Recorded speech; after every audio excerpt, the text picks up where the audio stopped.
What's up, you guys? I'm Dr. Nick. Thanks for stopping back to my YouTube channel. Please make sure you like and subscribe. We're halfway to 100,000 subscribers, and every click for a like, every subscription to this channel helps. So today, in this video, we are removing a large, thick, ingrown toenail that this patient had had for several years. It was so prominent and incurvated that he just wanted it completely removed. He's had it removed temporarily several times, and it failed to alleviate his symptoms. So today we're going to just permanently remove it with something called a matrixectomy, and it will not grow back. So let's get after it. So the first thing that we're going to do is numb the toe. Obviously there's 4 nerves surrounding the toe, and we're going to block all 4 of those nerves with a digital nerve block. You can see we're using lidocaine and marcaine here. We use some cold spray to try to minimize the pain with the needle going in. This is our routine typical nerve block that we do. It's great to go across the plantar aspect of it because that also helps to block some of the plantar communicating branches. We then put a tourniquet on, that's what we're using here.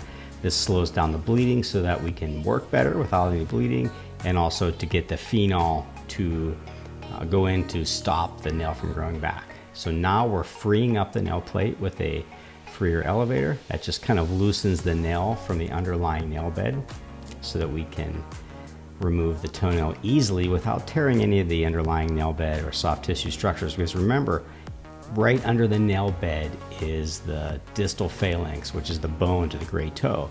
And if we don't adequately free up the nail plate, you can create a severe problem. You could tear that skin, and that puts it at risk for infection. So now we've had it completely freed up. We're going to use our tissue nippers to grab onto the nail plate and gently pop it basically out of under the eponychium or the cuticle. You can see it's coming off easily because we freed up underneath it.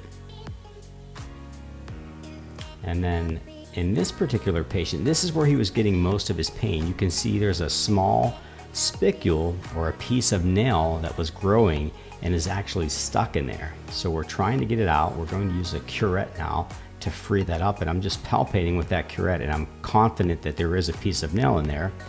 So I'm going to go back with my tissue nippers to try to grab onto it, and we got a hold of it, and you're going to see this is that portion that was growing in there and was stuck under the nail fold, causing all of his pain. So that has to come out of there. If we would have left that, that could obviously cause more pain, but then it's going to be a nidus or a problem for infection to occur.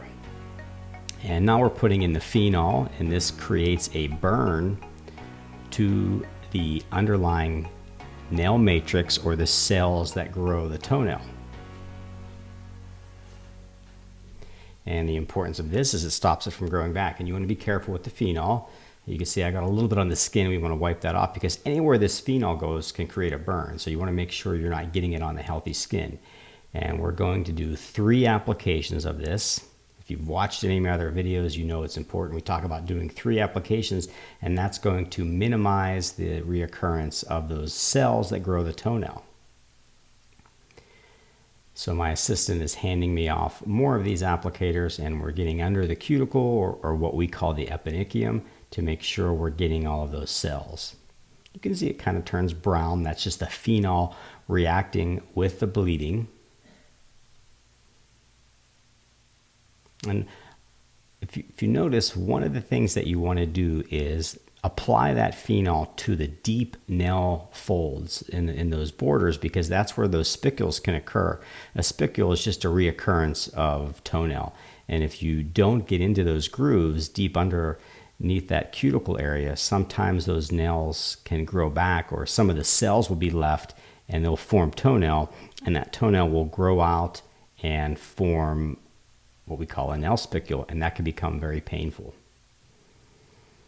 Once again, please make sure to like and subscribe. I hope you're enjoying these videos. If you have any questions, drop them in the comments section below. If there's anything you'd like to see or want to know why we're doing these procedures, please make sure to tell me below.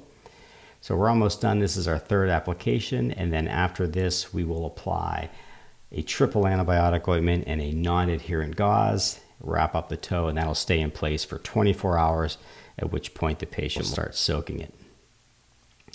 And that is it. So thanks for watching this video, guys. If you have any questions, again, drop them in the comments section below. You might want to check out some of these other videos I have posted here, and we'll see you in the next video.